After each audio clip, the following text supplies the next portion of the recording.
Buenas noches, bienvenidos a este canal. La noche de hoy vamos a tener el episodio número 7 de Charlando Comics. Número 7, número de la suerte. De la buena suerte, eso espero. Charlando Comics número 7. She-Hulk. She-Hulk. Este tomo que recopila la etapa de John Byrne. La etapa de John Byrne de 1989. O varios de los tomos de John Byrne en 1989 para She-Hulk. Este personaje me parece nació en 1979.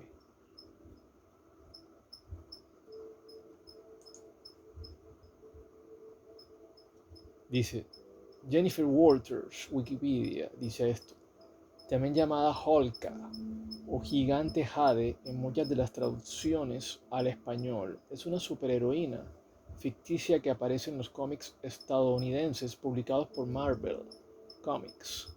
Fue creada por Stan Lee y John Buscema y apareció por primera vez en la historieta Savage Hulk número 1, febrero de 1980. Febrero de 1980. 1980, o sea, tiene 42 años.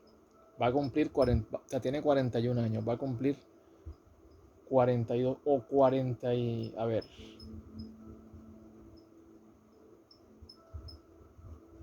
43 años va a cumplir, creo. Sí. Bueno, no importa. Estamos hablando de crear este personaje. Yo pienso no es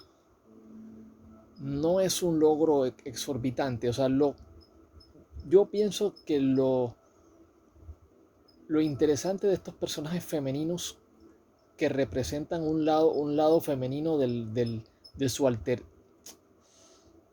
no de su alter ego, sino de su, digamos, parte más famosa, o porque estamos hablando de She-Hulk. She-Hulk es simplemente nace como una versión femenina del Hulk. Así como el Spider-Woman nace como una versión femenina de Spider-Man. O sea, digamos que el logro de Spider-Woman y de She-Hulk en cuanto a su creación para mí no es muy significativo. Lo significativo fue crear a Spider-Man y a Hulk.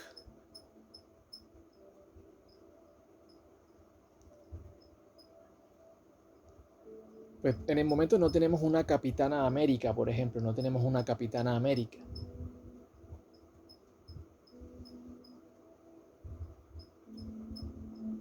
Pero ya apareció un Thor, una Thor femenina. O sea, en estos momentos tenemos una Thor femenina ya, hace ya casi como, no estoy seguro de en qué año fue que apareció, 2016, 2015, 2017. Una Thor femenina, o sea, digamos que estos grandes personajes,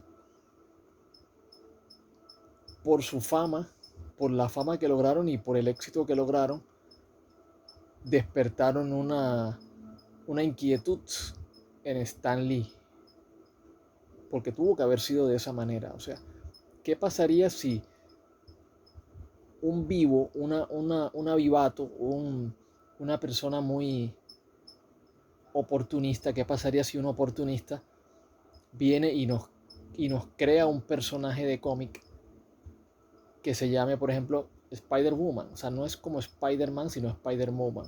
O no como Superman, sino Superwoman. ¿Qué pasaría, por ejemplo? O como pasó con el mismo Stan Lee que creó a Wonder Man, aprovechándose, capitalizando el éxito de Wonder Woman.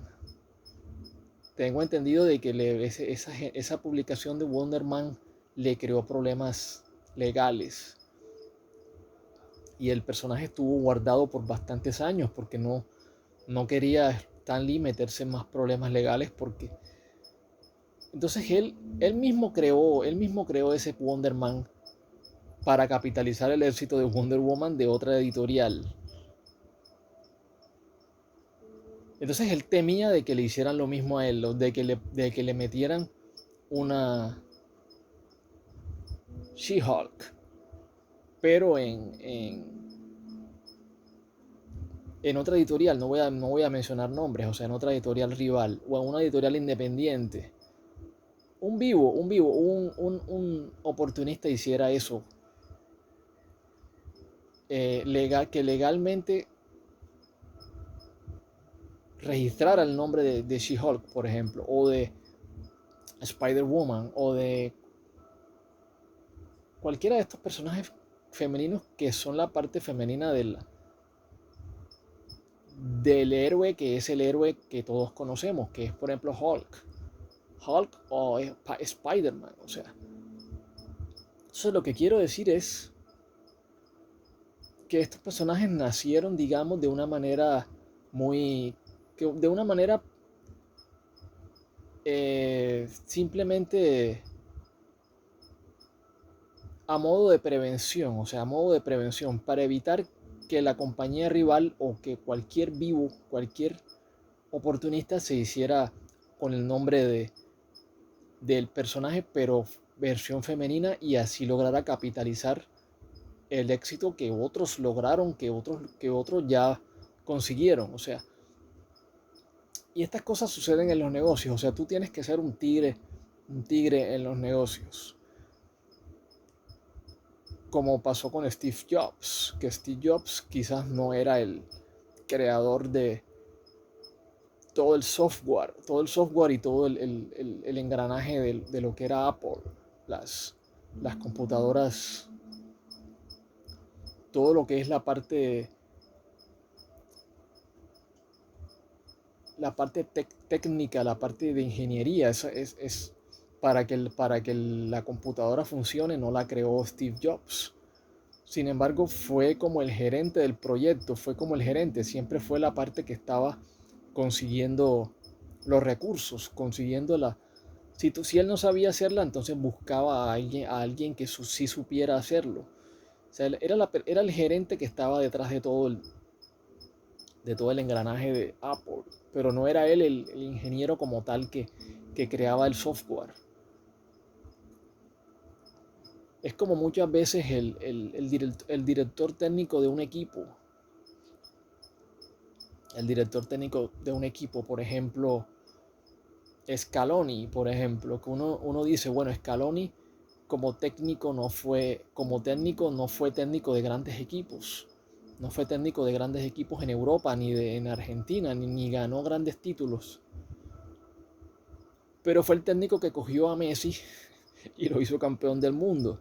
Fue el técnico que cogió un equipo que tenía más de 20 años sin ser campeón del mundo, que venía de perder una final con Alemania en 2014 y que difícilmente se veía que ese equipo fuera a llegar a otra final. O sea, porque se veía que en el 2014 tuvieron quizás la mejor generación, el mejor equipo, y aún así no lograron ser campeones. Entonces fue Scaloni el que tomó un equipo que estaba bastante alicaído y lo convirtió en campeón de Copa América y campeón del mundo. O sea, entonces uno dice, ese Scaloni no fue un gran jugador, tampoco fue un gran técnico en Europa antes de ser el técnico de Argentina. Sin embargo, fue el técnico que tomó a ese equipo de Argentina y hizo los ajustes que tenía que hacer, trajo a los que tenía que traer, a los ex jugadores, al equipo técnico, digamos, al equipo técnico, dijo lo que tenía que decir, dijo las palabras que tenía que emitir, que formó la parte táctica para que él sentía que era lo que mejor le convenía al equipo, y armó prácticamente una máquina, un equipo de un equipo que prácticamente era imposible detenerlo, o sea, porque esa Argentina de Scaloni antes del Mundial y en el Mundial era un equipo que era casi imposible detenerlo, o sea, siempre te hacía un gol. O sea, entonces estamos hablando de que a veces los directores técnicos, a veces los directores técnicos, a veces los directores de los proyectos son aquellos que son la cabeza, o sea, son la cabeza más allá de que sea otro el que desarrolle, digamos, la parte más básica y la parte más funcional y la parte más importante del proyecto. Por ejemplo, en la selección argentina era Messi, pero ¿quién era el director técnico? Scaloni. En Apple era un ingeniero, ahora mismo no me acuerdo del nombre, pero el que estaba detrás de Apple era desarrollando toda la parte de la estrategia de ventas, la estrategia para conseguir los recursos y todo eso, y todo el tema de garantizar el funcionamiento de la empresa y de la venta del producto era Steve Jobs. Entonces, acá en Marvel es Stan Lee, o sea, era Stan Lee. Entonces era la persona que se encargaba, me imagino yo, de garantizar los recursos, de garantizar el sano funcionamiento de la empresa, que la empresa siguiera sacando y sacando más material. Entonces digamos que la creación de estos personajes obedecía a un tema más que todo legal. Un tema más que todo legal. Evitar como ya lo mencioné, evitar que un oportunista les sacara provecho a un nombre que ya ellos tenían, que ya ellos habían posicionado como una marca triunfadora y ganadora, como el Hombre Araña, Spider-Man, o como Hulk. Digamos que Hulk y el Hombre Araña son los dos superhéroes, o eran, digamos, antes de todo este tema del universo de Marvel, eran los dos superhéroes más conocidos de Marvel. Esos dos, el Hombre Araña y Hulk. Esos eran los dos superhéroes más conocidos de Marvel. Algunos dirán Capitán América, algunos dirán Iron Man.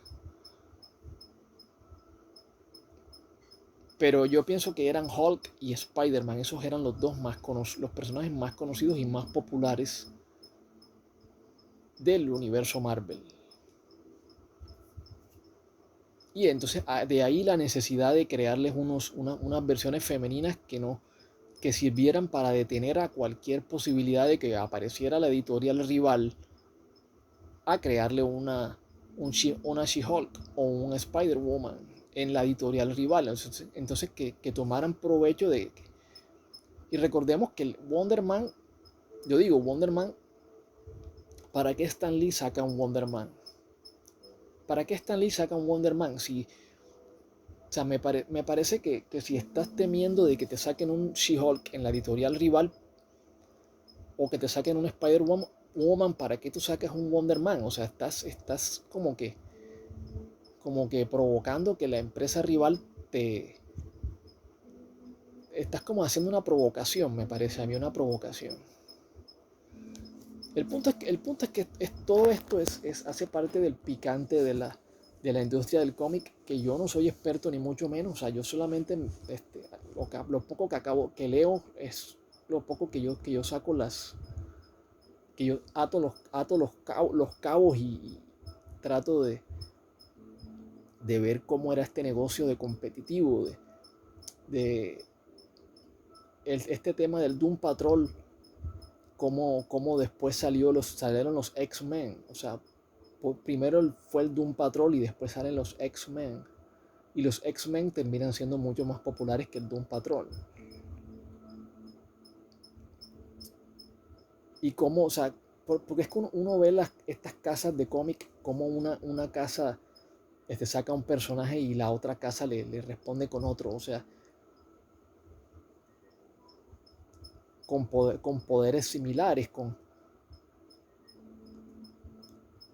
Muchas veces sucede que en una editorial el personaje es un héroe y en la otra el personaje es un villano. El personaje es un villano para evitar que en caso de una demanda por copyright, por derechos de autor, digan, bueno, pero este señor sacó un personaje que era de nuestra editorial, simplemente le cambió el género, pero es exactamente igual, es un héroe. Entonces, para evitar eso, entonces se le crea como un villano, para que en los tribunales, en caso de que haya demanda, diga, bueno, no, nosotros no hicimos eso, nosotros lo hicimos completamente diferente, nosotros lo hicimos un villano y no un héroe. Pero bueno, dejemos eso ahí. El tema es que vamos a hablar de este personaje She-Hulk. Aquí hay una historia de origen, que es bastante diferente a cómo terminó siendo el personaje en 1989. La historia de origen del personaje es muy básica, o sea, es como si ustedes se vieron Los Simpsons,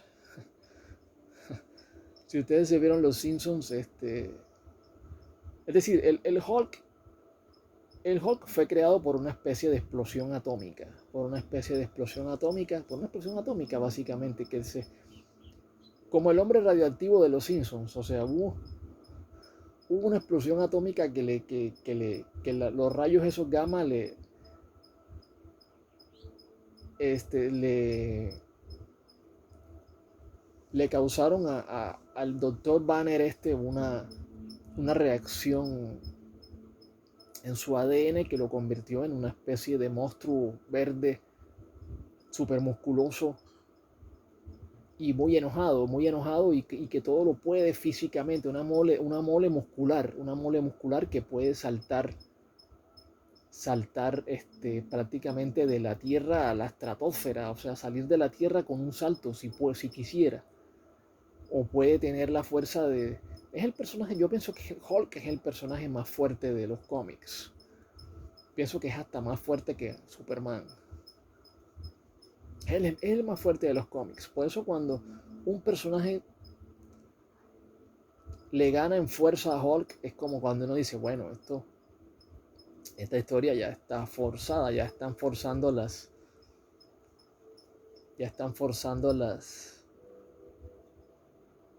líneas argumentativas. O sea, cuando en el universo de Marvel, por ejemplo, Thanos le ganó a Hulk en una pelea a puños, fue como cuando o el mismo Tony Stark con el Hulkbuster le ganó a puños a Hulk. Fue como que todo el mundo en el cine decía, pero esto no puede ser, o sea, esto es primera vez que se ve. O sea, ¿cómo es posible de que el Hulkbuster ese, un robot ahí, le gane en puños al Hulk? Eso no es correcto, pero es como era en el cine como que, y también en el cómic me imagino que se busca mucho el hacer que un personaje resalte. El más popular, que era Iron Man, tenía que resaltar sobre el resto. O sea, Iron Man que hacía las veces de Batman en el universo de Marvel, tenía que resaltar en el universo Marvel. Tenía que vencer al Hulk, tenía que vencer a Thanos. Entonces, por eso es que uno ve que el universo de Marvel ahora mismo está bastante tembloroso, porque no tiene a Iron Man. Entonces, es como un universo sin Iron Man es. Y ahora que se le fue el Pantera Negra, que era como el personaje revolucionario que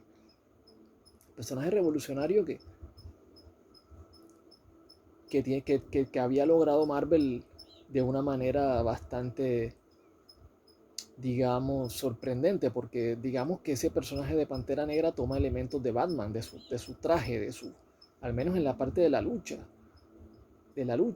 física, toma elementos de Batman. Y en el cómic también se ve un Pantera Negra que toma elementos de Batman, del traje de Batman.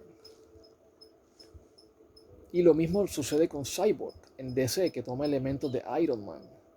Entonces es como que, o sea, uno ve que por un lado toman elementos de Iron Man en DC Comics, para poner a Cyborg el equivalente a un Iron Man.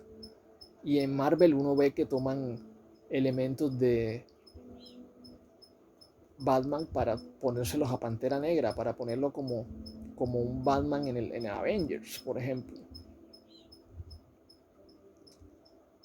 Y son cosas que uno se da cuenta, obviamente. Uno cualquiera que vea esas dos casas editoriales, uno ve que la una casa le responde a la otra de una manera. Hay una rivalidad muy grande entre estas dos empresas, o sea, y eso no se puede negar. Eso no se puede negar. Que una empresa triunfe y que otra fracase tiene mucho que ver con que hay una rivalidad muy grande entre estas dos casas, o sea, hay una rivalidad muy grande entre estas dos casas, que la una, históricamente la una ha intentado copiar a la otra, básicamente, o sea, en lo que es exitoso, en lo que funciona, entonces uno entiende que en el cine suceda también esa situación, que una casa trate de copiar a la otra, entonces eso no debe sorprender a la gente. La gente no debe sorprenderse de que una de estas casas busque ahora emular el éxito de la otra. Eso no debe sorprender porque si ese es el método que ha demostrado que es el método exitoso, entonces no debe sorprender que la otra casa busque también ese método y replique ese método.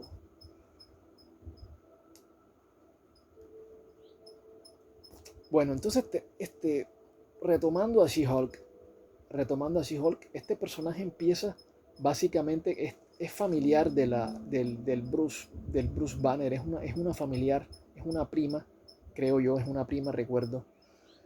Es abogada, es una abogada que se mete a defender a un tipo que es como una especie de... Se mete a defender a un tipo que es como una especie de matón, sicario. Y bueno, y ese es su trabajo, o sea, ese es el trabajo de ella. Los que somos abogados sabemos que es un trabajo, o sea, no, de pronto la gente la toma contra el abogado. La gente la toma contra el abogado, pero ese es el trabajo del abogado. El abogado tiene que defender a una persona que necesita de sus servicios. En ese caso era un sicario. Y resulta de que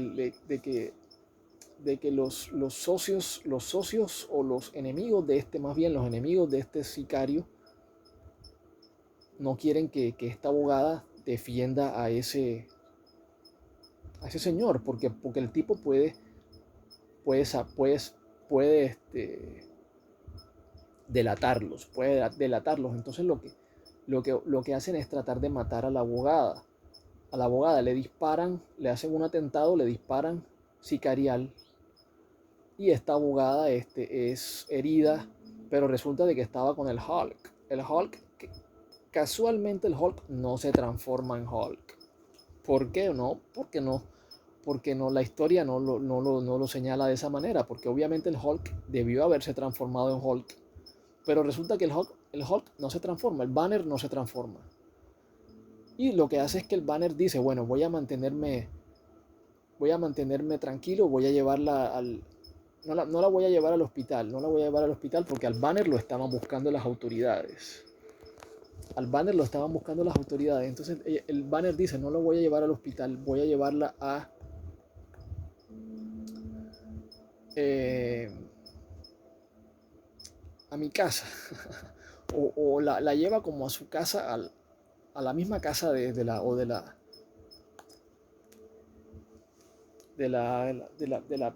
personaje de Jennifer.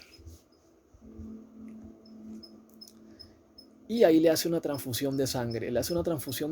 Y con esa transfusión de sangre, porque la herida de bala, como que la bala entró y salió, pero ella se está desangrando. Entonces, para evitar que se desangre, este Banner le da una transfusión de sangre suya, de su propia sangre, y la convierte en...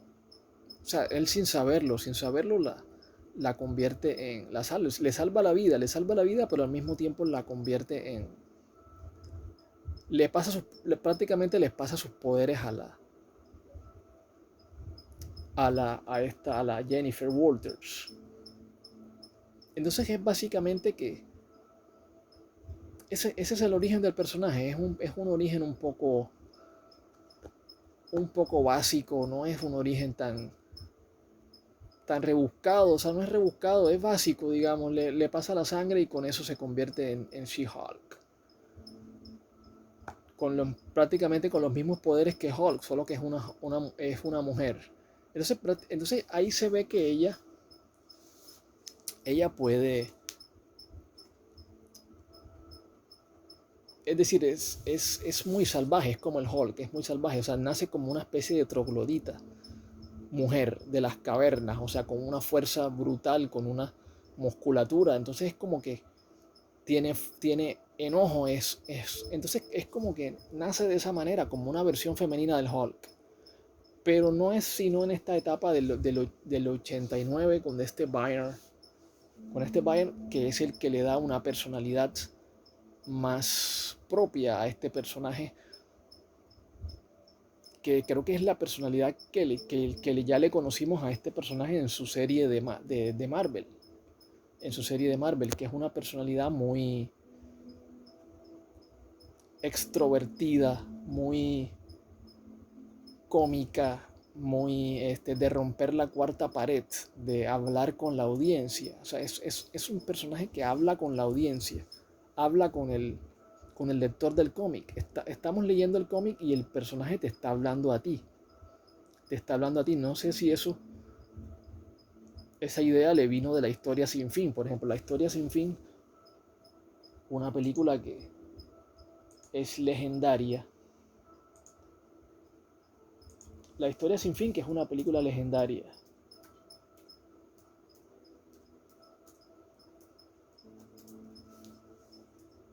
A ver, ¿de qué año es La Historia Sin Fin? A ver. The Never Ending Story, de 1984. Quizás que ahí es donde se rompe la cuarta pared. Es una película donde se rompe la cuarta pared. Aunque no se rompe la cuarta pared en el sentido en que le hablan al espectador en el cine, sino en el sentido en que una persona que lea un libro logra comunicarse con los personajes del libro como tal. Entonces ese es el cuento de la historia sin fin. De la historia sin fin pasa eso, que un niño está leyendo un libro y se necesita un héroe que sea un niño, o sea, se necesita un héroe que sea un niño que sea el que salve a los personajes del libro. Por eso es que uno ve que el señor de la librería, en la historia sin fin me refiero, el señor de la librería le da el libro al niño y el niño lee y se da cuenta de que la historia lo necesita a él para salvar la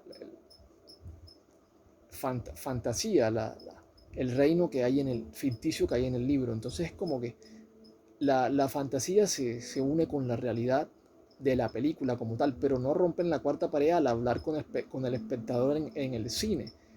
Eso sí lo hace, por ejemplo, la película de The End of Evangelion. The End of Evangelion, por ejemplo, sí rompe la cuarta pared, por ejemplo, en 1997 creo que fue esa película.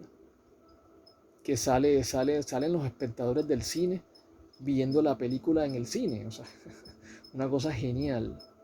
Una cosa genial.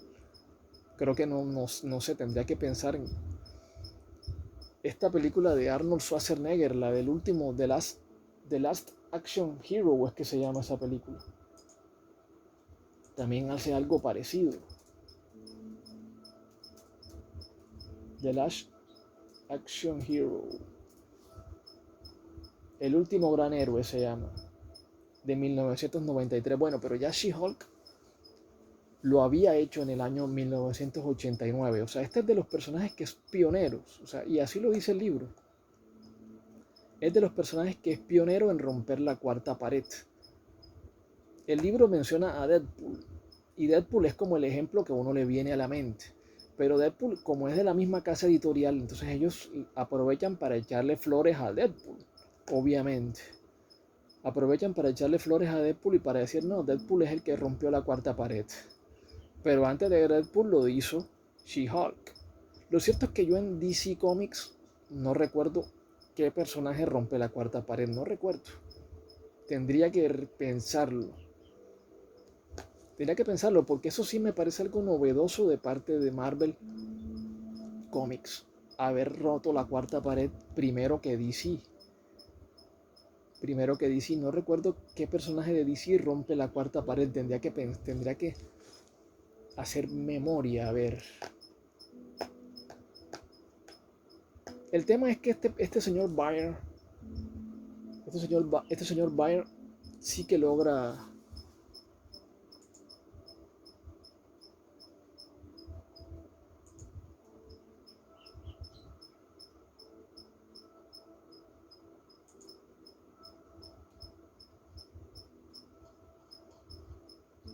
John Byrne sí que logra hacer algo novedoso con este personaje, hacer algo que darle una identidad, una personalidad. Y este cómic tiene cosas muy buenas y muy interesantes y que si bien pueden parecer triviales, estamos hablando del año 1989, pueden parecer triviales, pero este personaje fue pionero en esa trivialidad, en encontrar esa personalidad única para un personaje que de pronto no la tenía. Un personaje que simplemente era la parte femenina de Hulk. Era una versión femenina de Hulk, o sea, es como una autocopia. Es como cuando tú te copias a ti mismo, o sea, eso es lo que quería decir en un principio, que Stan Lee básicamente se copió a sí mismo y copió a los propios creadores de estos personajes iniciales. Spider-Man él mismo lo creó, obviamente Spider-Man él mismo lo creó, pero a ver quién creó a Hulk. Vamos a buscar a ver quién fue el creador. Me imagino que Stan Lee fue uno de los creadores de Hulk, del Hulk original. A ver, Hulk, dice Wikipedia, en muchas de las traducciones es un personaje ficticio superhéroe que aparece en los cómics estadounidenses. Bueno, fue creado por Stan Lee, imaginen, y Jack Kirby. El personaje fue creado por Stan Lee y Jack Kirby. Entonces tenemos un Hulk que ya es creado por otro, no solo por Stan Lee, por otro escritor, Jack Kirby. Entonces cuando tú creas a una She-Hulk, tú te estás copiando a ti mismo, pero tú no fuiste el único creador de Hulk, también fue Jack Kirby. Entonces también estás copiando a Jack Kirby. Así sea que no lo quieras, así sea que no lo quieras, lo estás haciendo porque Jack Kirby fue el creador del Hulk, solo que Jack Kirby no podía quejarse porque él no tenía él no tiene los derechos de los personajes de Marvel, ni tampoco tiene él no se lleva el crédito de nada prácticamente. Entonces lo que quise decir en un principio era eso, que el Hulk, por ejemplo, no lo creó solamente Stan Lee, lo creó Jack Kirby. Entonces cuando tú creas She-Hulk, estás copiándote de a ti mismo, de tu propia editorial, pero el tema es que no te estás copiando solamente a ti, porque tú no fuiste el único creador de Hulk, también fue Jack Kirby. Entonces lo que hace, para dejar ese tema a un lado, lo que hace a esta publicación de Byrne de 1989, la sensacional She-Hulk, lo que hace este personaje interesante es ver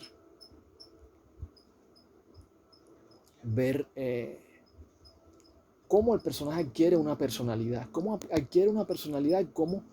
logra meterse dentro de lo que es todo este engranaje de héroes, o sea, masculinos. Aquí lo dice el libro, lo que es Hulk, Spider-Man,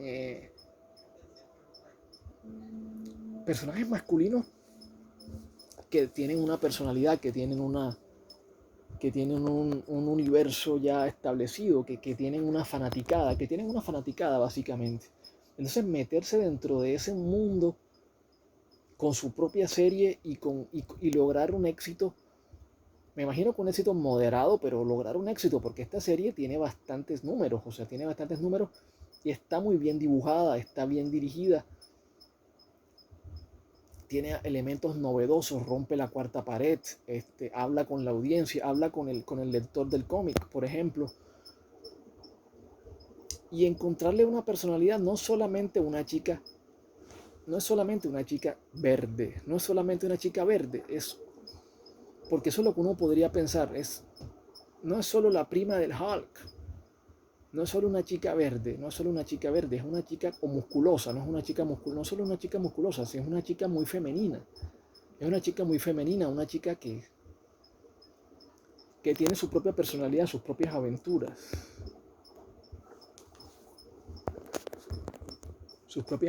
su propia personalidad, eh, su propio ritmo, va a su propio ritmo, tiene sus propios villanos, su parte surrealista, su parte fantasiosa. En algunas partes yo diría que se nota mucho que la historia está dibujada por un hombre y escrita por un hombre y va dirigido a los hombres, o sea, se nota mucho eso. Y en parte porque la misma Hulk se lo dice a la audiencia que se viste de una manera sexy para poder atraer a la audiencia y que haya interés por el personaje, o sea, y eso no, yo pienso que eso no está mal, o sea, el personaje, una mujer es femenina y es sexy, o sea, una mujer es femenina y es sexy, son partes son partes características, y eso no está mal, eso no está mal, o sea, y también es intelectual, o sea,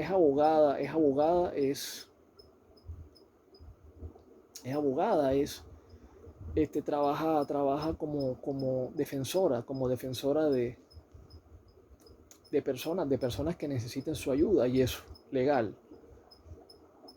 Entonces, pienso que vale la pena en este personaje en cuanto a la personalidad que le dio este Byron le dio una personalidad que es la personalidad que tiene actualmente este personaje, que vimos en la serie de Marvel Studios, que vimos en esa serie, vimos su personalidad. Lastimosamente, aquí en esta serie vemos que ella siempre está convertida en She-Hulk, ella no se convierte en humana. Básicamente, ella es She-Hulk. La parte humana de este personaje desaparece totalmente. O sea, es decir, ella sigue siendo una humana, pero es She-Hulk en todo momento, o sea, ella no abandona el personaje de She-Hulk. Es decir, uno está comprando el cómic de She-Hulk para leer a She-Hulk, cosa que no pasaba en la serie de Marvel, que en la serie de Marvel tú veías demasiado a la Walters, a la Jennifer Walters.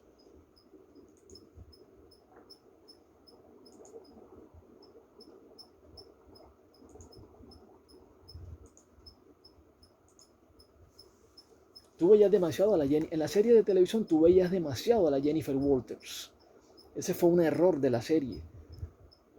La serie debió ser sobre She-Hulk, no sobre Jennifer Walters. ¿Quién le interesa a Jennifer Walters? Nadie. A nadie le interesa Jennifer Walters. Nos interesa She-Hulk.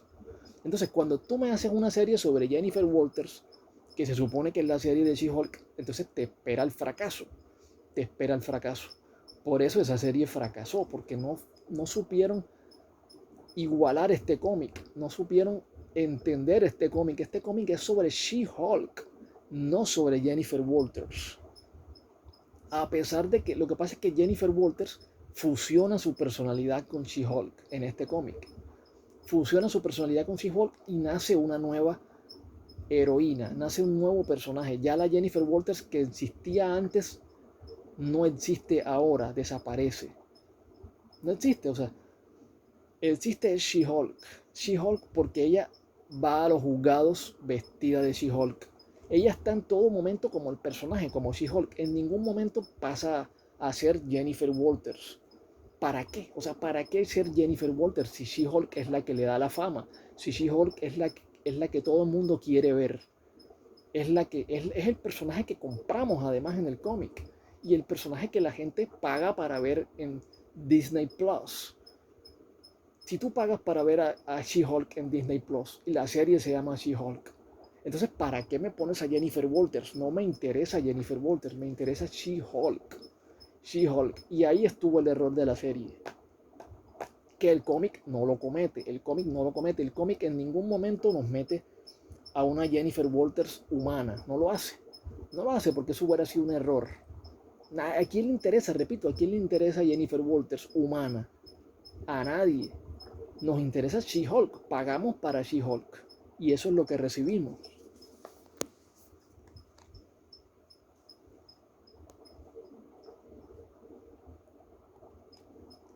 Aquí se alcanzan a ver las carátulas. Todas son de She-Hulk. En ninguna parte aparece la de Walters. La Walters aparece nada más en el primer número que es el número introductorio. Bueno, está bien que nos pusieran a la Walters en el número introductorio, pero ya más adelante, en el primer capítulo ponen pro de She-Hulk, pero más adelante ya yo no quiero ver a la Walters. No la quiero es a la She-Hulk, a la personaje que es la que estamos pagando, que es la que queremos ver. Y bueno, o sea, lo que sí quiero decir es que es un personaje que es chistoso, es un personaje que habla con la audiencia, es un personaje que se parodia a sí misma, que parodia al universo Marvel como lo hace Deadpool, parodia al universo Marvel y que parodia a prácticamente a todo el que pueda parodiar, parodia al Super Ratón, parodia al Doctor Doom, parodia a Robocop. Supongo que los de Robocop le habrán dado los derechos para que parodie a Robocop. Y parodia a todos los que tengan que parodiar. O sea, es una serie que parodia mucho. Que es muy chistoso. Entonces, yo estaba buscando un personaje de DC que rompa la cuarta pared. Y ese es Harley Quinn. Harley Quinn. Pero Harley Quinn rompe la cuarta pared mucho después. Mucho después, por allá con Jimmy Palmiotti y Amanda Conner en el New 52. Mucho después que lo hiciera She-Hulk. Pero es el personaje de DC que digamos que toma la personalidad de la She-Hulk. Es el personaje de DC que toma la personalidad de la She-Hulk y que más se parece a She-Hulk. En DC es Harley Quinn. Aunque no lo crean, que Harley Quinn es uno de mis personajes favoritos. Es uno de mis personajes favoritos. Y una de las cosas que tiene Harley Quinn es que Harley Quinn ya más nunca pasa a ser Harley Quinzel. Es muy raro que Harley Quinn pase a ser Harley Quinzel. Harley Quinn, siempre está dentro del personaje de Harley Quinn. Y ese es su éxito, siempre está parodiando, haciendo bromas, pero está dentro del personaje de Harley Quinzel, siempre. Perdón, de Harley Quinn. Es decir, ella deja de ser la psiquiatra, la doctora Harley Quinzel y pasa a ser Harley Quinn. O sea, deja de ser la parodia. Perdón, deja de ser la doctora y se convierte en la parodia. O sea, para poder dar el espectáculo que le conocemos, el espectáculo cómico, circense, prácticamente circense. Bueno, acá también la She-Hulk deja de ser la Walters, deja de ser la Jennifer Walters y se convierte en She-Hulk y da un espectáculo prácticamente circense del circo, de los tres chiflados, del Chavo del Ocho,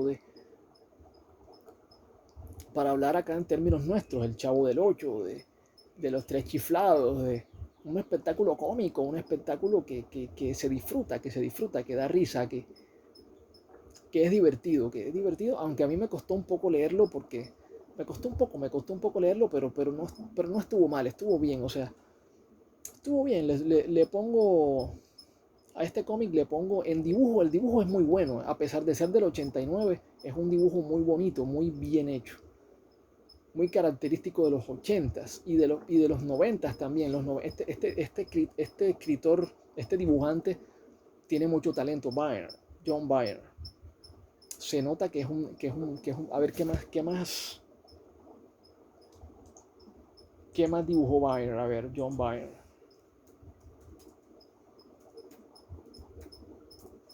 John Byrne, ¿qué más dibujó?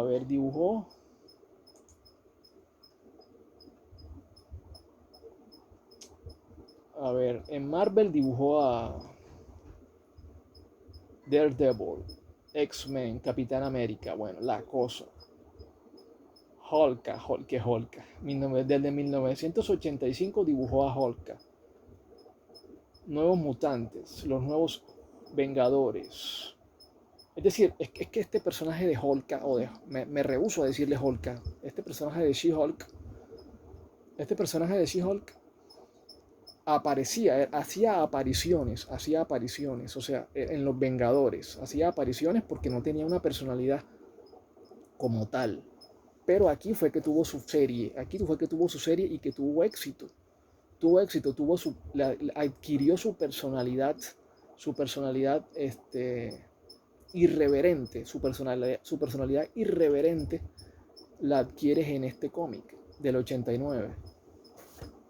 Este Byrne en DC dibujó Superman, Linterna Verde, Wonder Woman, Justice League. Y en Dark Horse publicó también Hellboy.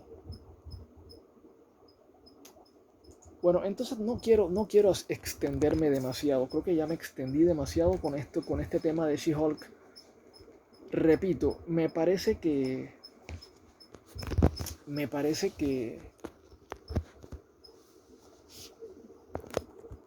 si tenemos que buscar un personaje que tomó inspiración de She-Hulk, porque estamos hablando de que este cómic salió en el 89, fue Harley Quinn. Harley Quinn fue creada después para la serie animada de Batman, del 92 creo que fue. Sale del Harley Quinn, aparece Harley Quinn. Se puede decir que Harley Quinn es el personaje que toma inspiración de She-Hulk en DC.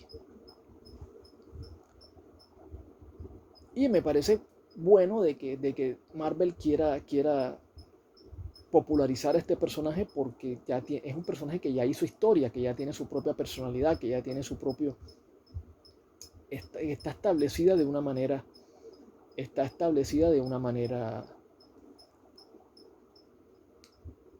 de una manera firme, o sea, ya tiene su propia personalidad, su propia serie, hizo historia, rompió la cuarta pared, es graciosa, es irreverente, hace parodias, es abogada, es intelectual, es fuerte, es sexy, tiene las piernas largas y fuertes y musculosas, tiene brazos musculosos, pero es femenina al mismo tiempo, es femenina al mismo tiempo. Entonces el personaje lo tiene todo, tiene carisma. Entonces uno entiende que Marvel quiera popularizar a este personaje en el cine, y me parece que sería triste que este personaje desapareciera. Sería triste. Lo que tienen que hacer es corregir los errores que cometieron en la serie, y deshacerse de Jennifer Walters. Ya de Jennifer Walters no tiene que volver es She-Hulk. Ya no tiene que convertirse en humana de nuevo, no debe hacer eso. Debe ser She-Hulk todo el tiempo. Ese es el consejo que le doy a Marvel Studios. Debe ser She-Hulk todo el tiempo. En ningún momento ser Jennifer Walters otra vez. No queremos ver eso. Queremos ver a She-Hulk. Entonces mis respetos por Stan Lee. Uno entiende que él era el gerente, él tenía que garantizar la supervivencia de Marvel. Tomó las decisiones que tenía que tomar. Y bueno, mis respetos para Stan Lee, mis respetos para Jack Kirby. Y espero que les haya gustado este video, Charlando Comics número 7. Y hasta la vista.